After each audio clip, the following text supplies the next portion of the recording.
It's okay if your investments go down 25% or 30% when you still have 15 years until retirement. Hey everyone, welcome back to another video. My name is Ali and let's talk about finance. In today's video, we're gonna talk about how you should be investing when you're in your 30s and early 40s. I made a video on how to invest in your 20s, so if you are a little bit younger, you could find that video down in the description below. So when you're in your 30s and 40s, the way that you invest is slightly different than when you're first starting out. At this point, when you're in your 30s and 40s, you've probably been investing, whether by yourself or through an employer-sponsored plan, for the last about 10 years, maybe a little bit longer than that. And at this point, you may have a slight shift in your lifestyle. You may have purchased a property, you may have started a family, you may have changed your jobs a couple times in this time period. And in terms of how you invest, it is slightly different. So the very first thing that I would do if I'm in my 30s or early 40s, I would still focus on paying off any high interest debt. So that includes anything like student loans,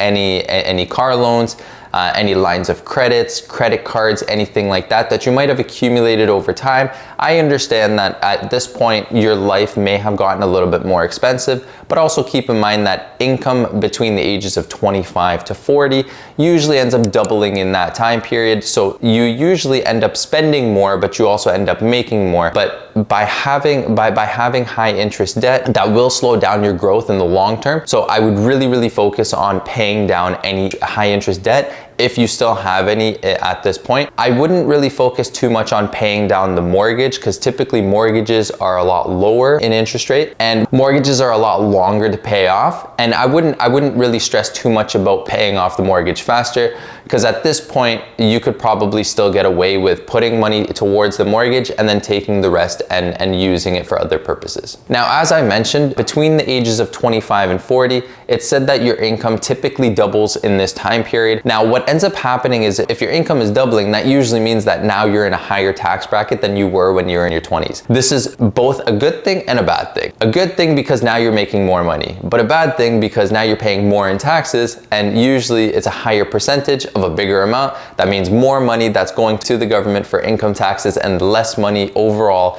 in your pocket. So the one thing that I would really take advantage of is a registered retirement savings plan or any sort of employer-sponsored plan where you get deductions for the money that you put into these plans. The reason I say that is because when you're in a higher tax bracket, you actually end up getting back a lot more when you go to file your taxes with regards to a tax refund.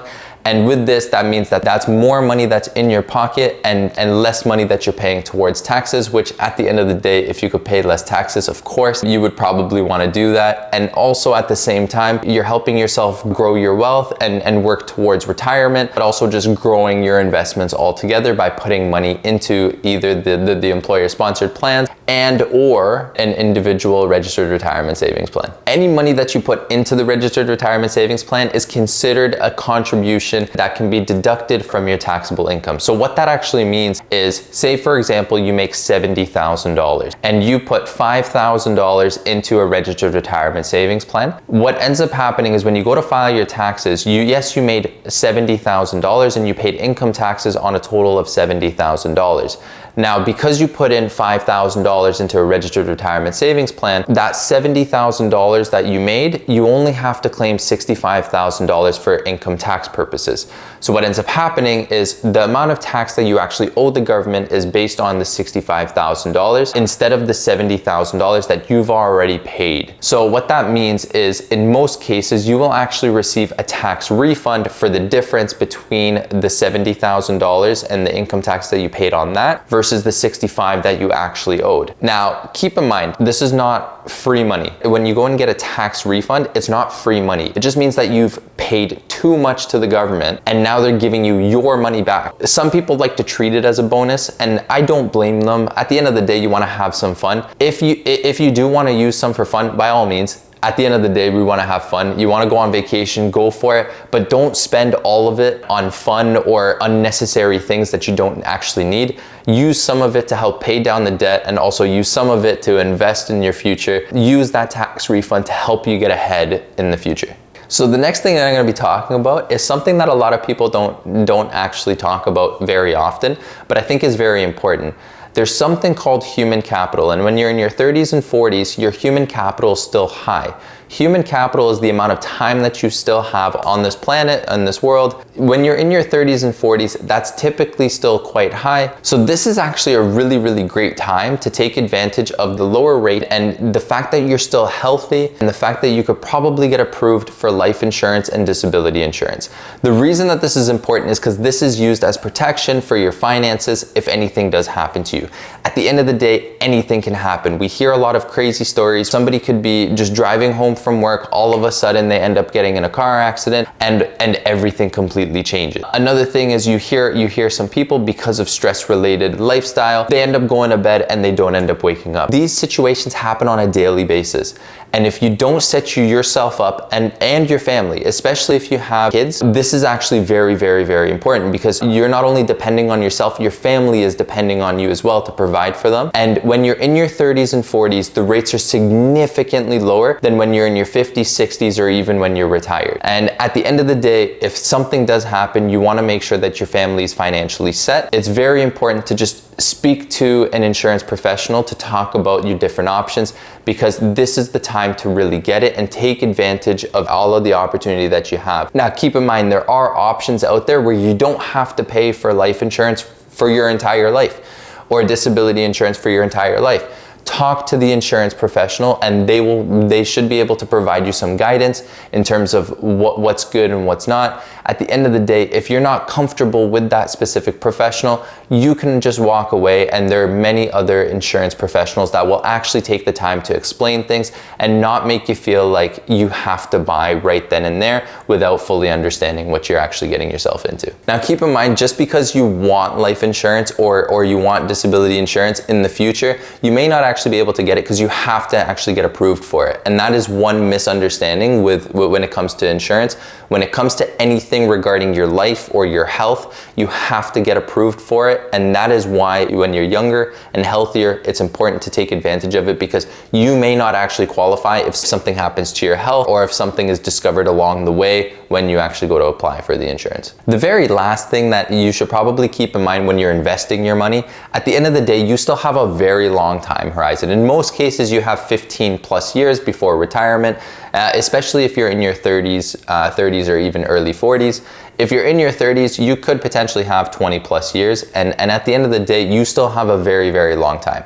The reason that I bring this up is because this is the time to take the risk. At the end of the day, if you end up putting your money into a higher risk investment, and I'm not talking individual stocks, I don't think anybody should be going into individual stocks unless they fully understand what they're doing. And this is usually if they have a financial background, which in most cases people don't. I would put my money into something that's a little bit more of an aggressive portfolio that's managed by professionals and really take advantage of the swings in the stock market. The reason I'm saying to take risk, historically it's shown that the longer you stay in the stock market, the higher the return that you get. Now keep in mind, yes, the stock market fluctuates. It might go up, it might go down. And if it goes down, sometimes there's crashes. So for example, the most recent crashes, there was one that ended in 82, one that ended in 1987.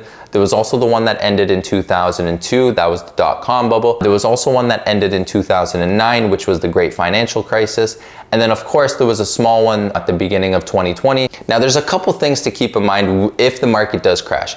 One, stocks are actually cheaper than ever before, and it's important that if you continue to invest, you're now going to be buying investments at a cheaper price, which actually ends up bringing your total cost for the investments down and the potential for growth a lot higher in the future. The average recovery from these market crashes is about 32 months. That's just under 3 years. However, in that time, if you continue to put money into your investments, you continue to bring your cost down, which means that you don't even need it to reach back to where it was when it crashed in order for you to start making money again. Another thing to keep in mind is usually when the markets are not doing well, it's usually a shorter time period than when the markets are doing well. The typical time that markets end up having a downturn, that's usually about a year and a half or about 18 months. But the average time that investments are doing really well is a much longer time. So in this case, about 54 months. Now it's important that in this time, yes, you may feel some of the ups and downs of these market downturns, but also the market swings on the way up. And that's okay. At the end of the day, you still have 15 years or 20 years in this situation to recover and make even more money. So if you keep your money invested in this time period,